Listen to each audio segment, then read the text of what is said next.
Whoa, whoa, whoa, whoa, whoa, before you do that, where's your gas line? And where's your wallet? Because you hit a gas line and it's going to cost you.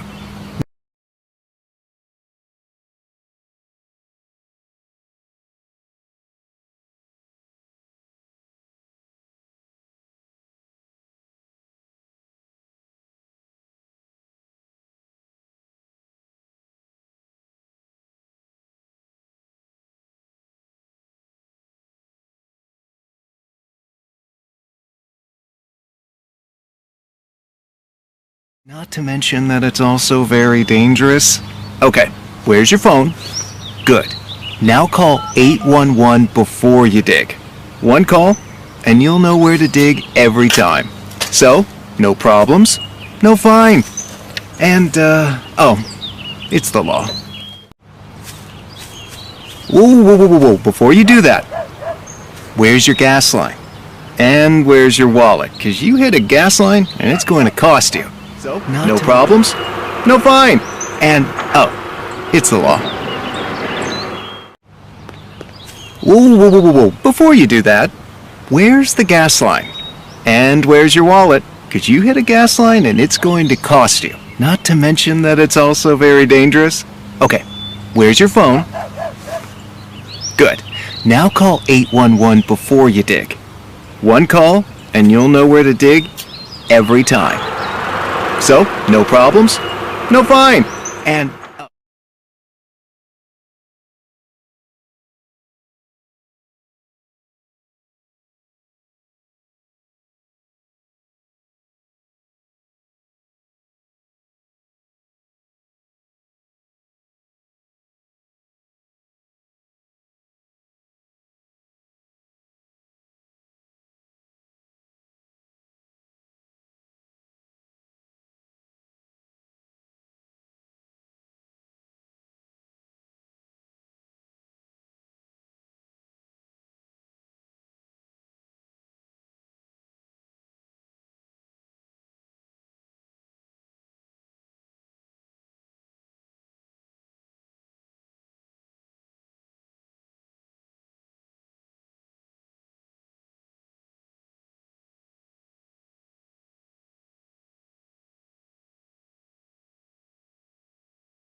I am Vice Chairman of the Kentucky Public Service Commission and serve as a member of the Kentucky State Board on Electric Generation and Transmission Siting.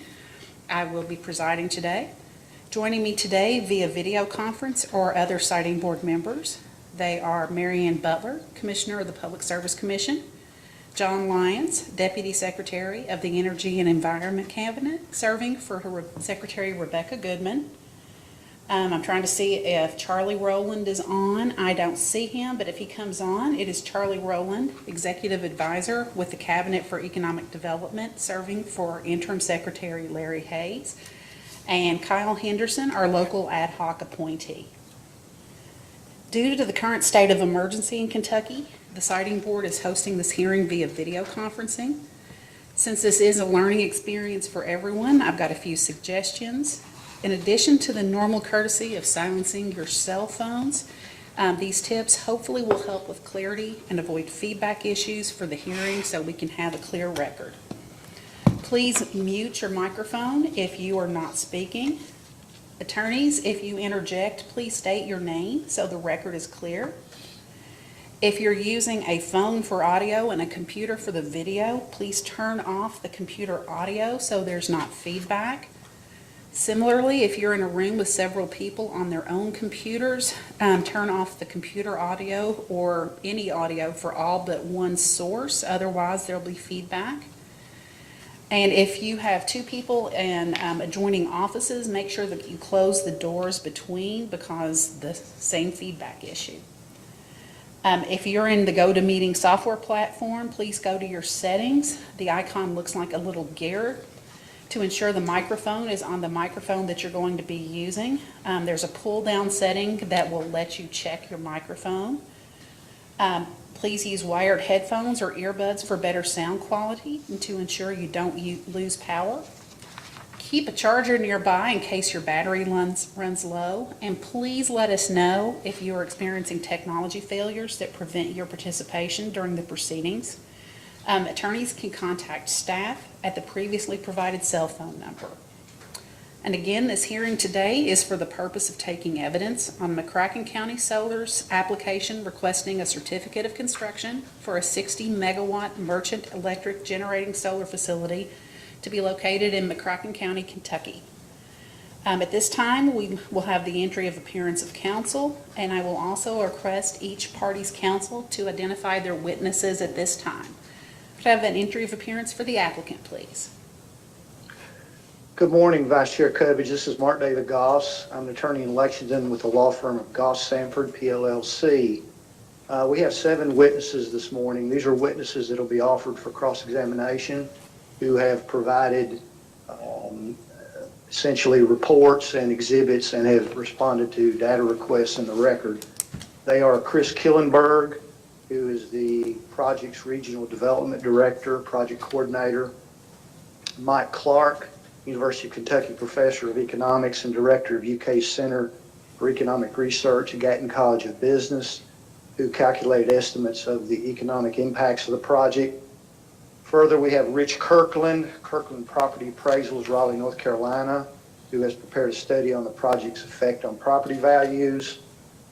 We have Mike Grimm, who's an attorney and tax partner at MCM CPAs in Louisville, Kentucky, who assisted with the calculation of estimates of real and tangible property tax, which will be paid as a result of the project. We have Marty Marcheterre with Copperhead Engineering Consultants, Lexington, Kentucky. This gentleman prepared an acoustical analysis and a report of the project. He also prepared EEC's cumulative environmental assessment report, a wetland and stream delineation report, as well as a threatened and endangered species report. I might add that the last 2 items are not required by the statute, but we provided them in the record anyway, just for informational purposes. Further, Madam Vice Chair, we have Tim Choate with Bacon Farmer and Workman Consulting in Paducah. Mr. Choate prepared a traffic and fugitive dust analysis and report for the Siting Board. And finally, Jason Boston with the engineering firm of Lineback and Funkhauser in Louisville, who prepared a Phase 1 environmental assessment report for the project. That report likewise is not required by the statute to be provided, but we've provided it anyway for purposes of information.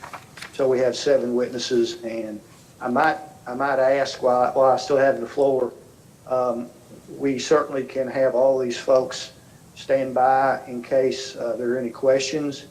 It would be helpful. I'm sure that Mr. Mance and the siting board has questions for Mr. Killenberg, but if there are any of the other 6 witnesses that I've mentioned that we know up front, the siting board will have no questions for. It would please us to know that so those folks can be released. And if we need them to stay around, certainly they're available to do that. But I just offer that up as maybe an efficient way to run the hearing. Thank you, Madam Vice Chair.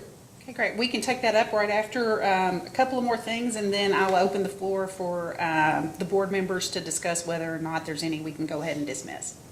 All right, very good. Thank you. For the siting board staff. Cornelius Mance. Thank you. And I have been advised that public notice has been given and filed in the record. Is that correct? Yes, Yes, ma'am, that's that's correct. Thanks. Are there any outstanding motions? There are none. Request to provide the commission with public comment had to be requested no later than 30 minutes prior to the start of the hearing. Written comments may also always be submitted to the email address located on our website at psc.ky.gov. Staff, have we received any requests to make a public comment? None, Vice Chair. Okay, thank you. Well, given Mr. Goss's request or question, I guess, Mr. Mance, do you have any position on if you would like the other witnesses to stay? I can say almost the entirety of my questioning is for Mr. Killenberg, but when this question was broached to me before, I was unaware of what the questions the siting board members may have. But for myself, my questions are for Mr. Killenberg. If he has to reference or perhaps defer to another witness or a consultant, then I would need that witness, but overwhelmingly they're for Mr. Killenberg. Okay. Mr. Lyons, or Deputy Secretary Lyons, I keep doing that to you. Are there any, would you expect, if there's anyone who I would expect to have questions for, especially the environmental consultants, I thought it might be you. Vice Chair, I have reviewed all the documentation, the response to staff's request for information, and I would not anticipate that I would have any questions. I think out of all the hearings I've been involved with, the environmental side, the threatened endangered species phase 1 was about as well done as I've seen from any of the cases we've had so far. So I would not have any questions there. Commissioner Butler? No? I guess, given, I had the same, I guess, concern as Mr. Mance of whether or not we could expect Mr. Killenberg to defer any questions that he might that Mr. Mance may have for another witness. I think that may be a long shot, but I don't know, Mr. Mance, do you have a significant number of questions? For Mr. Killenberg? Yeah. No more than usual, but but I will say there's a few pages here, but they're very straightforward, I believe, in most ways. Similar to what Deputy Secretary Lyons said regarding the preparation and the materials received, it's pretty clear and apparent how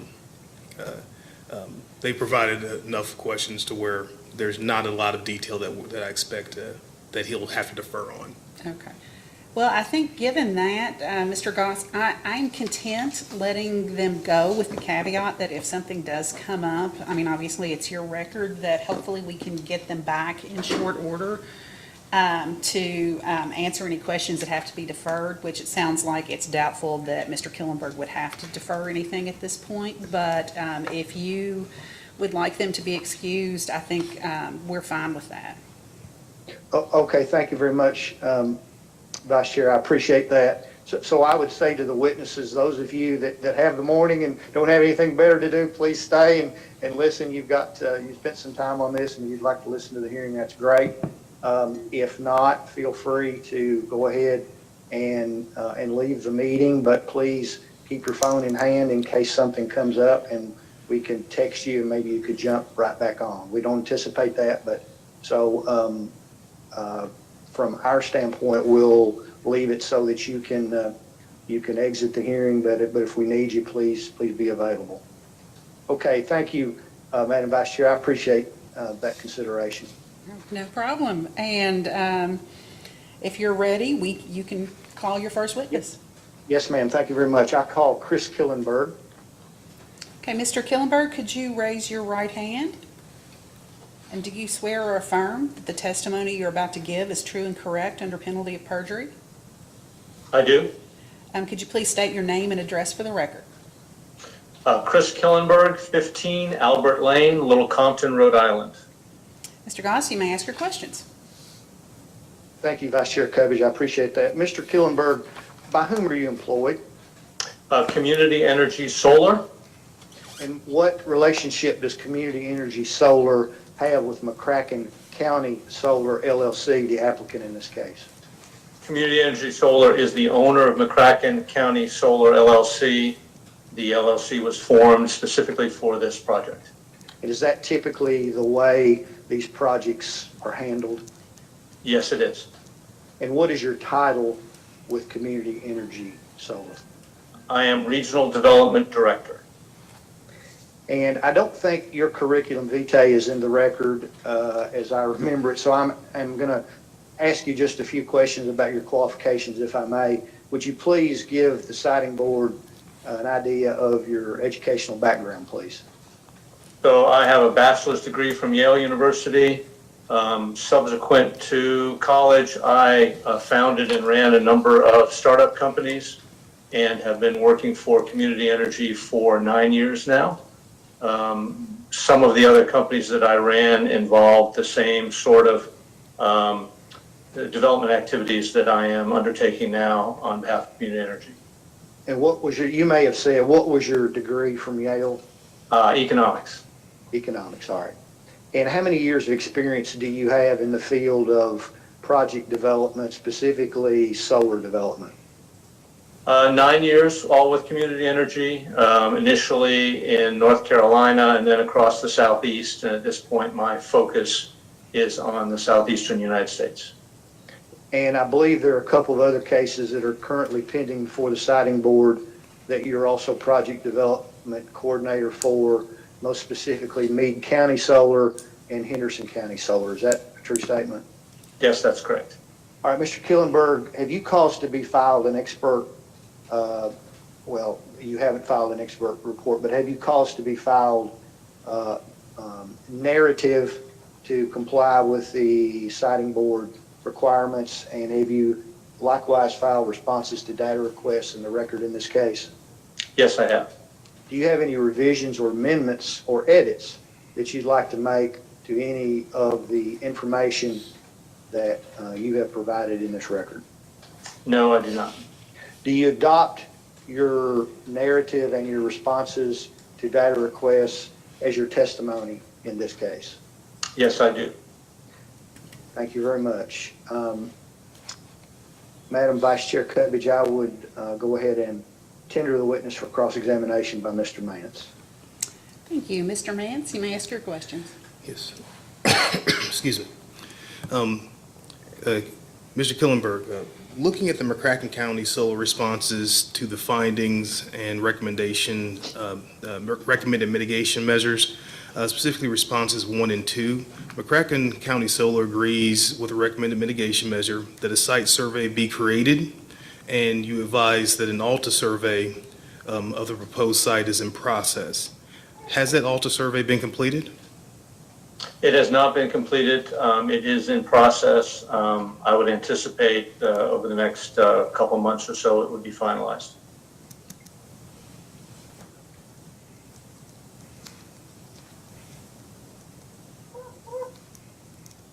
Okay.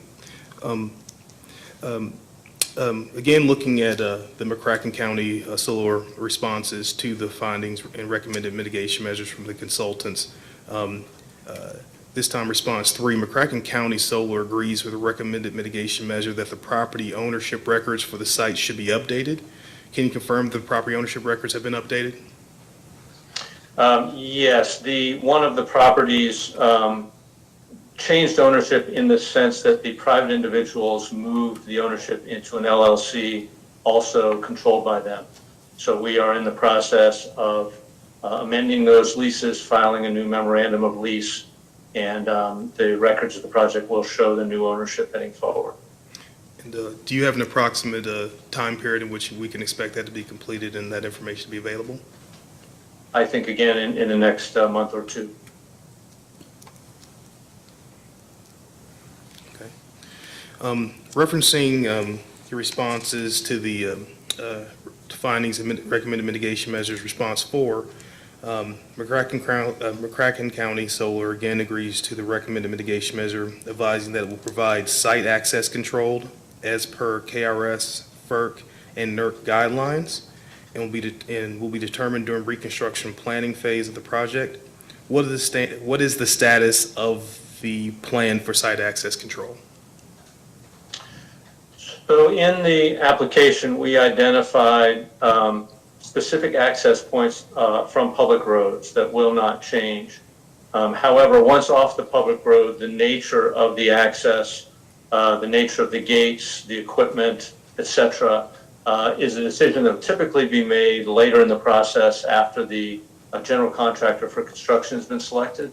And so at that time, those methods of access will be reviewed and and it is our intent that they comply with the standards that you've cited in that mitigation request.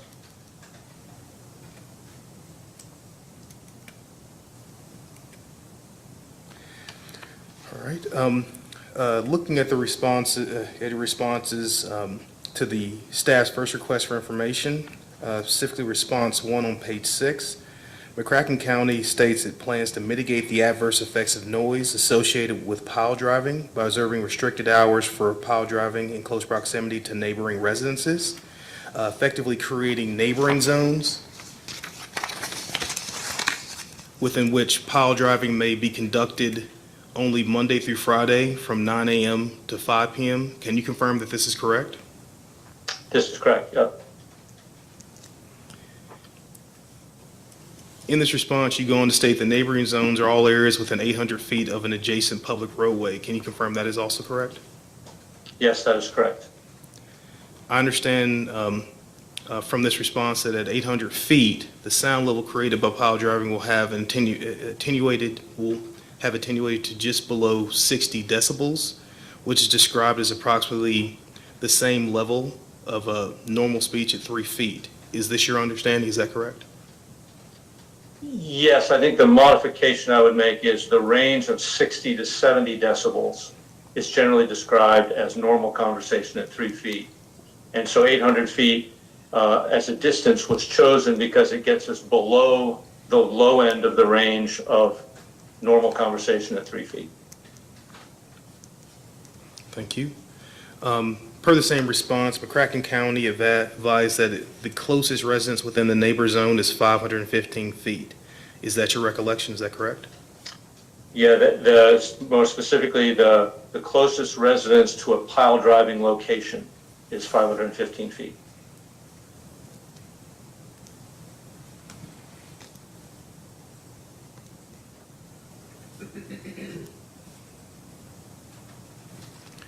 It further states that for this residence, noise levels would be approximately just over 63 decibels, and thus below normal speech at 3 feet. That's correct? Is that correct? That's correct.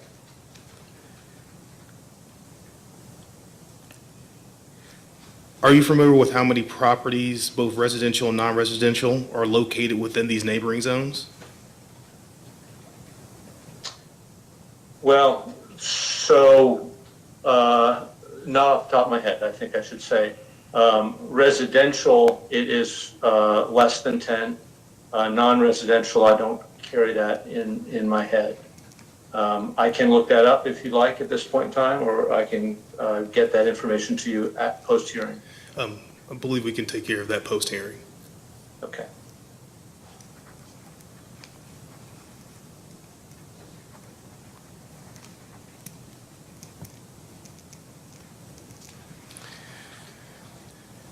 Regarding the residential property owners, has McCracken County contacted these property owners residing within the neighbor zone to notify them of construction activities that will take place, including noise generated by the pile driving process and traffic and things of that nature? So in the course of notices both for this process and the county permitting process, we have notified all adjacent landowners multiple times of the project. And among other things, pointed them to a project website that describes our activities. We have not yet notified any adjacent landowners about the start of construction because that has not yet been planned. However, our intent and our agreement to the mitigation measure is that we will, prior to construction, notify all adjacent landowners, informing them of the timeline of construction, what they can expect, providing them contact information both for community energy and for the contractor, so that if they had any questions or concerns, they would have a way to contact us. And when notified of the project, did any property owners express any concerns? And if so, how did McCracken County address these concerns? Generally, no. So the history of our engagement with the local community dates back almost 2 years now, when we first reached out to landowners to inquire about their interest in leasing property or being involved in the project themselves. So quite a few of our adjacent landowners are people who at one time or another took an interest in participating, either decided not to participate or actually signed initial land agreements with us, and we ultimately did not choose to include their property in the project.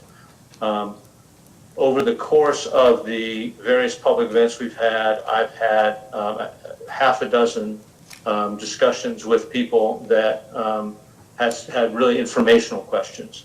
No one approached us with significant concerns or complaints, etc. So to date anyway, given a number of opportunities to express concern about the project, we have not received concern from any of the neighbors.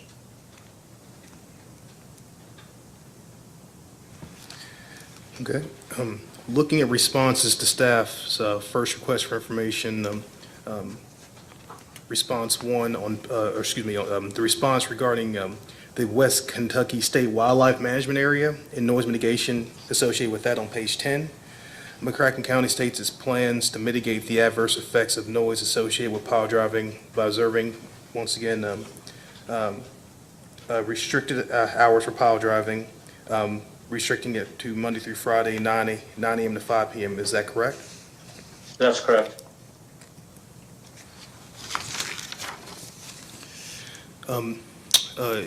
During this testimony, we established that 70 decibels is right along in the lines of normal human speech.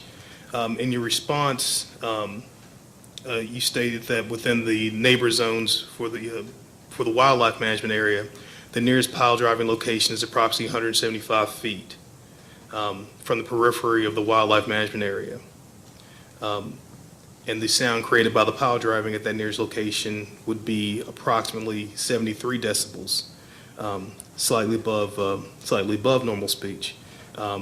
Is that accurate to your recollection? That sounds accurate, yes.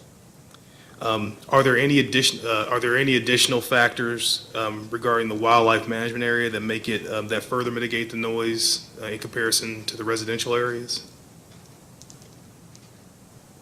I would say two things. One is the wildlife area at that location is heavily wooded. So very shortly after any sound that we're creating enters the wildlife area, it will attenuate even further than would normally be the case just out of distance. Secondly, there are no residences, there are no people essentially other than visitors to the area in that part of the wildlife area, so that our primary concern were the residences that were adjacent to the site, less so the wildlife area in the sense they don't have a permanent residency adjacent to us. However, I did meet with the two gentlemen that essentially run the day-to-day operations of the wildlife area, Weston Mason, Tim Crayer, met them on August 18th, showed them maps of the project, described the project both at the construction phase and the operational phase, asked them about the kind of activities that occur in that end of the management area. And they said it's really not used. The closest fields and other areas where dog trials and other things go on are nowhere near there, and they did not express any concern about the project. Thank you. Regarding noise levels during operations, referencing your responses to the findings and recommended mitigation measures. In response 8, McCracken County agrees with the recommended mitigation measure, revising that McCracken County Solar agrees to adhere to increased setbacks proposed in the application, specifically a minimum of 500 feet between any solar panel and any adjacent residence, and a minimum of 1,000 feet between any inverter location and any adjacent residence. Based on the current site plans, can you confirm that that is still the case? Yes, that is still the case. If the site plans were to change, would there be an expansion of the site, or would the site shrink? I understand that there's generally a understanding that if there is a need for the site plans to change, the site usually shrinks inward away from residences. Is that correct? Yes, as is typical in these projects, we have just a little bit more land that we need. We've described a layout that is at its furthest extent. And if we run into some issue one place or another and need to reduce the site in that area, we'll do so. But what we're trying to describe to the siting board and also to the county is the maximum footprint of the project. So it's our expectation that the ultimate project will indeed be smaller than currently described, but it's also our commitment that the project will ultimately adhere to both the setback enhancements we've proposed, 500 feet from any adjacent residence, and inverters placed at 1,000 feet from any adjacent residence as well. Thank you. Referencing McCracken County's responses to the mitigation measures, in response 10, McCracken County Solar agrees that prior to construction, it will send notice to all adjacent property owners, informing them of the commencement of construction, outlining hours, and providing contact information for the applicant and McCracken County Planning and Zoning Department in case of questions or concerns. Is this still the case? Yes, that's the case. Could you generally describe Community Energy's business philosophy as it relates to community outreach and how Community Energy interacts with the community where it has developed solar facilities in the past? So the word community in our name is not an accident. We care about the communities that we develop these projects in. We seek opportunities to interact with neighbors, to make the project the best project it can be. And this project and others have benefited along the way from some observations and suggestions, et cetera, from neighbors, from the county, et cetera. So our intent is to be a good neighbor, a positive influence on the community that we're entering into. And we've done this many times. Community Energy is a 21-year-old company, which is old in the renewable energy space. We're active across almost all of the United States. I've developed 32 projects that are now in operation. And throughout all of those, I've been able to develop and maintain good relations with neighbors, community officials, et cetera. So our philosophy is we're doing this for a variety of reasons, and one of which is to be a positive influence in the community. Thank you. Could you provide examples of how community energy has worked with nearby non-participating landowners to address their concerns with respect to noise or visual issues created by community energy solar facilities? Certainly. So I can think of two neighbors specifically. One, last name Bouldry, which has property to our northeast, who was interested in participating in the project, but also when we decided not to use their land, was interested in the maintenance of a tree line along his property line. And so we agreed that we would maintain an enhanced tree line along his property line, which was a good compromise for both of us. And then another neighbor to the southwest has a view of an open field. We've enhanced the setback on that open field and put the beginning of our solar panel up on a rise so that the additional equipment will be on the flat or the backside of the rise and less visible to this individual's home. So there, one of the enhanced setback areas is specifically as a result of a conversation with that gentleman.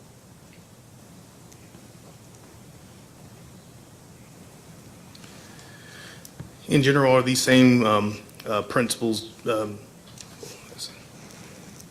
you provide examples during this specific job, so thank you very much. Do you know the number of non-participating property owners that are adjacent to the proposed McCracken County facility?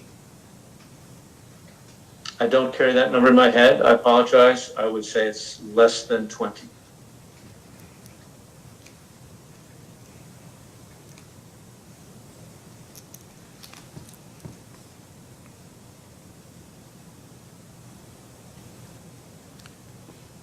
And I understand you've contacted many people, but have you contacted those non-participating members to discuss visual or noise impacts both during construction and during operations associated with the solar facility?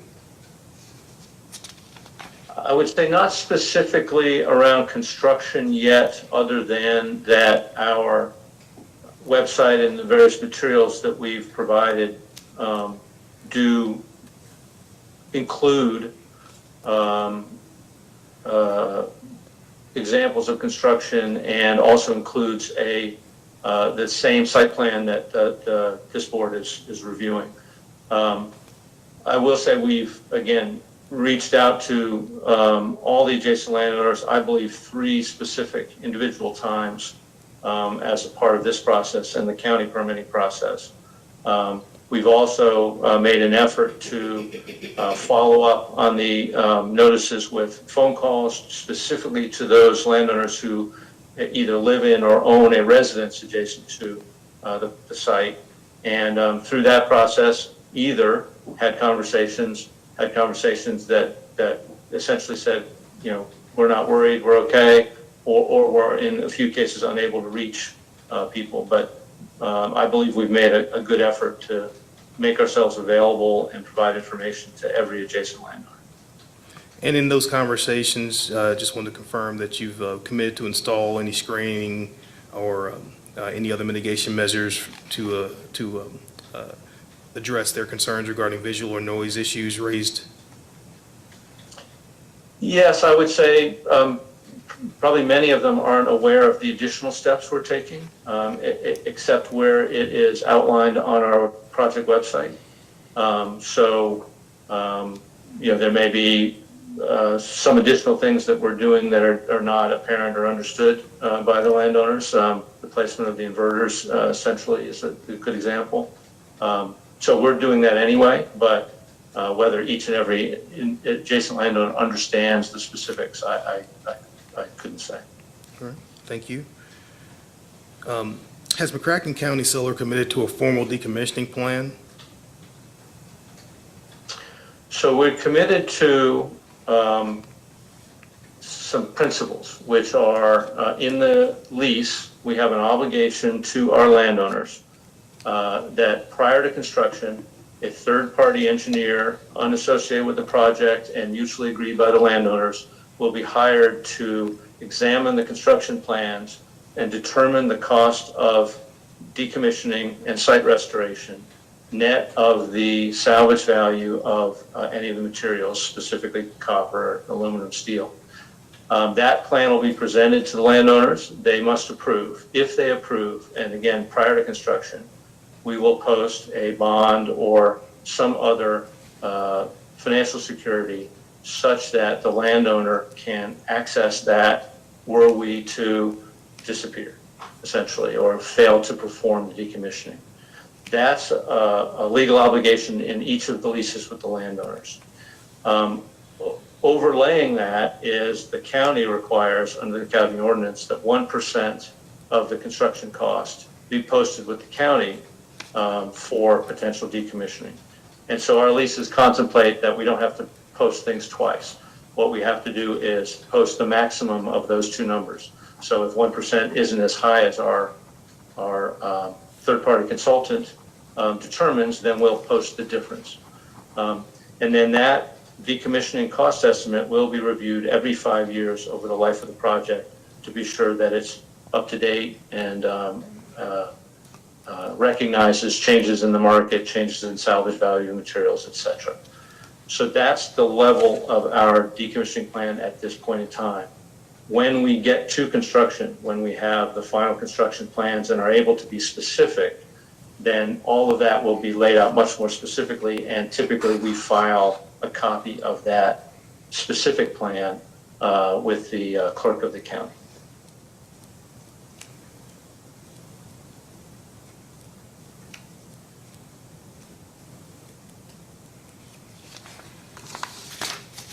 Thank you.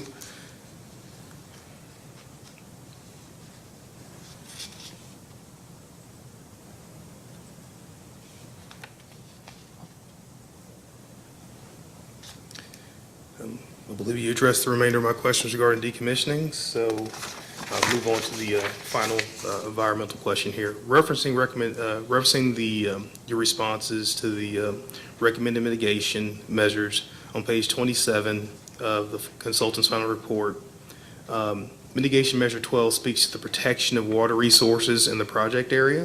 It indicates that McCracken County Solar site assessment documents say in several locations that certain mitigation measures regarding erosion and protection of water resources may be carried out. Historically, how has community energy addressed erosion and protecting water resources on previous projects?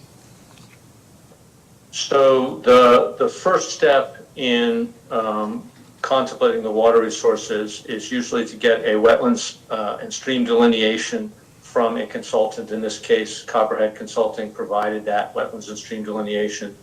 Secondly, we file with the U.S. Army Corps of Engineers a request for an approved jurisdictional determination. So an approved jurisdictional determination is where the Corps will come out, look at what is flagged as potentially jurisdictional, aquatic features, and agree specifically with what we've flagged and confirm that there are no other. So it's a sort of an absolute judgment from the Corps of Engineers as to which aquatic features on the site are jurisdictional or not. Then our general practice is to avoid them. And we will avoid them in our layouts and in our internal roads, etc. There are occasionally situations where an existing stream crossing, it would be useful to us, and the culvert, which is typically the case, may or may not be sufficient for our traffic, construction traffic, etc. Occasionally, we get a federal permit to upgrade that culvert, essentially. But at no time in my career, over all the projects I've done, have we sought to impact any wetlands or aquatic features other than that specific narrow instance. So our general practice is to avoid. Part of getting the delineation and getting the Corps to weigh in is then, of course, you understand what waterways and aquatic features are on the site, so that when we go to construction, our stormwater protection plan and erosion control plans, et cetera, can take into account known features. And there we're subject to the Commonwealth guidelines and rules, just like any other construction site. And at the time of construction, those plans and permits will be sought so that during construction, we're not negatively impacting any of the aquatic features on the site. Thank you. And can you confirm those same principles are being employed for the proposed McCracken County solar facility? Yes, I can.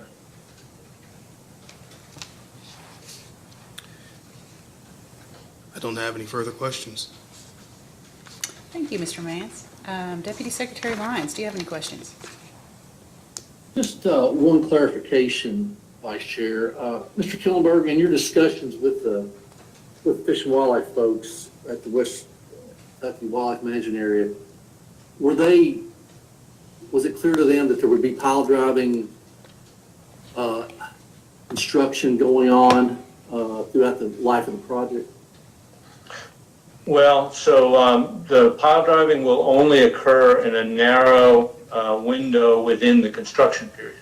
So pile driving won't occur throughout the life of the project. I don't know if that's what you meant, but once. Well, not exactly. Let me clarify. Pile driving will be obviously an aspect of the project.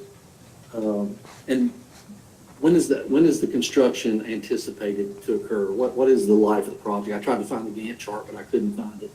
So the construction will take approximately 9 months, and the pile driving period within that would be approximately 2 months across the entire site. So in the specific case of the West Kentucky Wildlife Management Area, they are on our eastern extreme and a relatively small area. Nevertheless, we're proposing this neighbor zone, which is 800 feet from the public right-of-way. In that case, it's Bethel Church Road is the road that we share with the Wildlife Management Area. And our pile driving activities in that area will only occur Monday through Friday, 9 to 5. So where that was frankly conceived for neighboring residences, when they might be out of the house and wouldn't be out in the yard or on the weekend having a cookout, it also works well, I think, for the wildlife management area in that it's mostly used on the weekend. So we won't be pile driving next to the wildlife management area on the weekend when the public is more likely to be there walking, running their dogs, whatever. So sorry. I'm sorry. What months would that occur in? Maybe that's Well, we don't know for sure at this time. So the nature of these projects is, among other things, you are studied by the underlying transmission system to be sure that the transmission system can accept the power you're producing and delivering to the grid.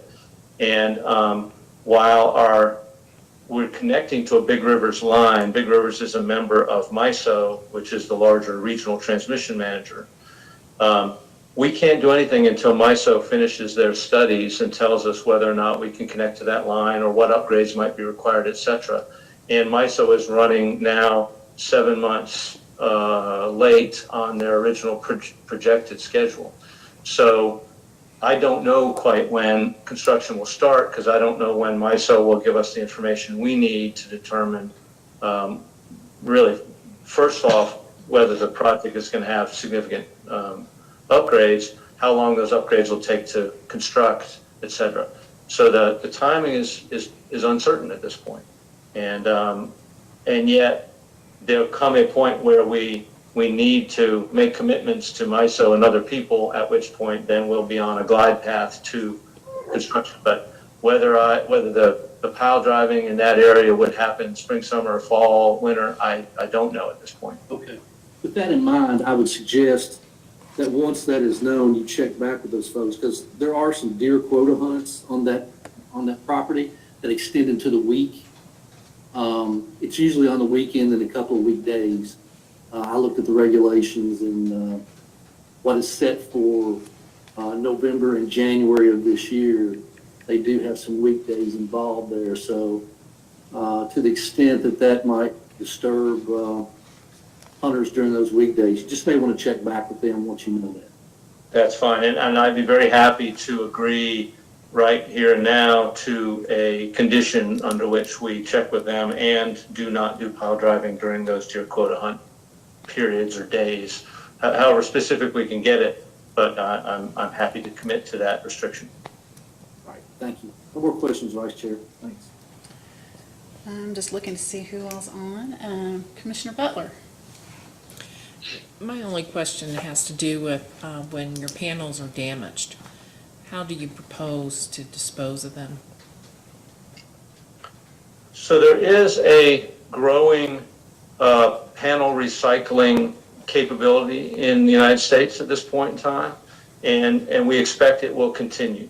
Were it to happen tomorrow, we would contact McCracken County landfill or whatever landfill is willing to take the solar panel. In this case, the solar panels that we use are solid state and made of very simple materials.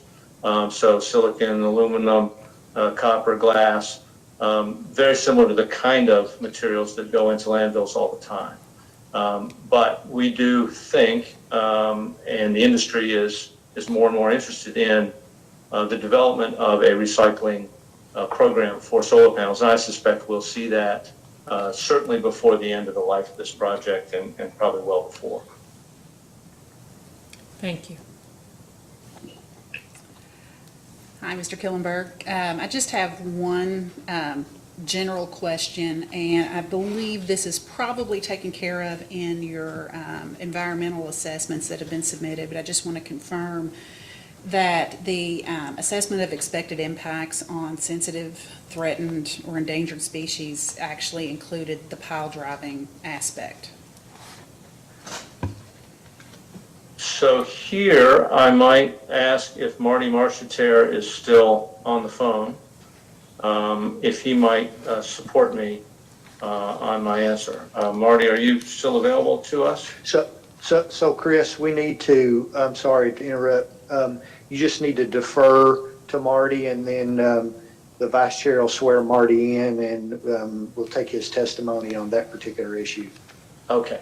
So I guess I say I defer to Marty Marcheterre, who's our environmental consultant for that aspect of the project. Thanks. Mr. Goss, do you have any redirect? Vice Chair Coach, I apologize for jumping in front of you. I assumed that was the way you wanted to handle it. That is 100% the way we would need to take care of that. Okay, thank you. I apologize. So I just have one question, Mr. Killenberg. Does McCracken County Solar believe that it has fully complied with the siting board statute KRS 700 and following sufficient for this body to award the construction certificate requested in the application? Yes, it does. That's all I have. Thank you, ma'am. Anyone else have recross? No. Okay. Well, I think with that, we can either excuse Mr. Killenberg, although I expect he probably wants to stay on for the conclusion, and you can call Mr. Marcheterre. Hi, Mr. Marcheterre. I see you, and I see that your microphone is enabled, so let me qualify you, and then Let's swear him real quick. I'm sorry. Yes, ma'am. I'm sorry. It's okay. You see, you were the one who remembered it last time. Mr. Marcheterre, could you raise your right hand? Do you swear or affirm that the testimony you're about to give is true and correct under penalty of perjury? Yes, I do. Okay, could you please state your name and address for the record? Certainly. My name is Marty Marcheterre, and I live at 1300 Fontaine Road in Lexington, Kentucky, 40502. Okay, Mr. Goss, you're up. Thank you. Thank you. Mr. Marcheterre, by whom are you employed? I'm employed by Copperhead Environmental Consulting. And how long have you worked for Copperhead?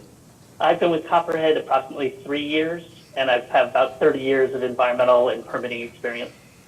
All right. And I believe that your curriculum vitae is part of the record in this case. Is that correct? That's correct. And have you caused to be provided, or have you provided an expert report and responses to data requests in this case? Yes, we did. And do you have any revisions or amendments to either your report or any of the attachments or any of the responses to data requests that you need to bring to the attention of the siting board? No corrections at this time. All right, and do you fully adopt all of your reports, attachments, and responses as testimony in this case? Yes, I do. All right, so let me ask you, the vice chair may wish to re-ask the question, but do you remember the question, and Can you respond to it, or would you like for her to restate it? Probably just restating it just to make sure I, want to cover what she's asking for. Okay. Okay, sure. My question was, in analyzing the effects on possible threatened, sensitive, or endangered species within the general project area, though I have to admit, I was thinking pretty specifically about the wildlife management area too. Was the effects of the sound from pile driving considered? I know there were discussions of bat species possibly being in the area. So I just wanted to see if that's been considered. We did consider that. I mean, it is sort of, we do a lot of work with bats. Operated Environmental has done bat work since 2004, and we have sort of 14 permitted bat biologists. So bats are one of our areas of expertise. And we actually do work, we haven't worked at that wildlife management area, but we've done bat work at several other locations around the state. But primarily, when we did this survey, we didn't do a full survey. We did sort of a habitat assessment, and we identified what species might be in the area, which, as you mentioned, are bats. There's sort of 3 species of bats that could be in the area, primarily for summer, for roosting habitat. And we've had, there's been studies on noise in bats, and sometimes, if you're very close, there can be a concern.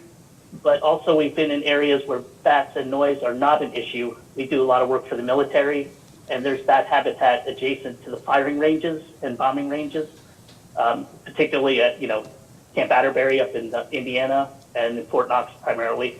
So while noise is a consideration, it has not been, it has not been significant into causing an issue for bat habitat. We're not near any hibernacula. The nearest bat hibernacula, which is where they stay in the winter, I can give you the actual numbers in a second here. The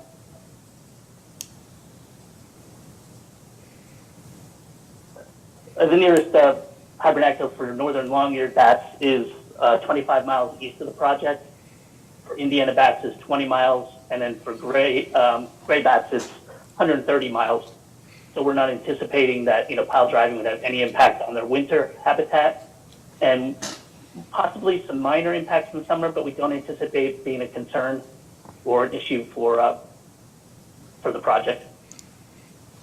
Okay, so just to sum up, it's your professional opinion that there is no reasonable risk of an impact on either the summer or winter habitats of any potential That's bat correct. species. That's all I had. Mr. Mance, do you have anything? No question. No further questions. Deputy Secretary? No, ma'am, thank you. Commissioner Butler? Oh, ma'am. Okay, Mr. Goss, do you have any redirect? No, ma'am. Okay, that's, I think, all we have for Mr. Marcheterre. All right, thank you.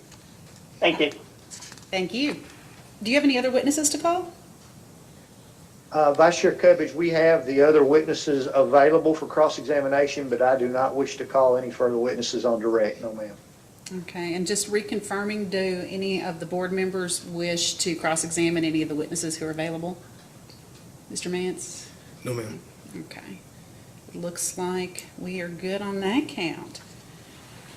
So if there are no more witnesses, I just want to confirm you believe you've submitted everything you would like in the record. There are no exhibits you wish to tender today? No, ma'am. And are there any other motions at this time? Not from the applicant. Okay, Mr. Mance? No. Okay. Well, guess that means our evidence is closed. When is a final order due? The final order for this case needs to be entered on November 7th, 2021. Okay, and will staff have some written requests for information? Yes, we anticipate having some request for information, and we should be able to have that issued by September 13th. Okay. I know it's a little hard till you know what those requests are, Mr. Goss, but do you, how long do you think you might need to I think, respond? well, considering the length of the hearing and anticipating what questions Mr. Mance might have, I think if we could be given 7 to 10 days, probably 7 days is sufficient, 7 days from receipt. Okay, is that fine, Mr. Mance? That timeline should work, ma'am. Okay. Would any of the parties like any post-hearing briefing? No, ma'am, the applicant does not desire a post-hearing briefing. We do not desire it. Okay, well then if there's nothing else, we will Staff will get out their post-hearing request by 9:13. The applicant will respond by 9:20. This will be deemed submitted, and we'll get you final order by November 7th. Great. Thank you so much. We appreciate the siting board's attention, and if I may have privilege, I'd like to say hello to Mr. Lyons. Hi, Mr. Lyons, nice to see you again. Hi, Mark David, good to see you. Yes, sir. Thank you, Madam Vice Chair and Commissioner Butler. Thank you so much. Mr. Mance as well. Thank you all, and with that, we'll be adjourned. You all have a great day. Thank you. Thank you. Bye-bye.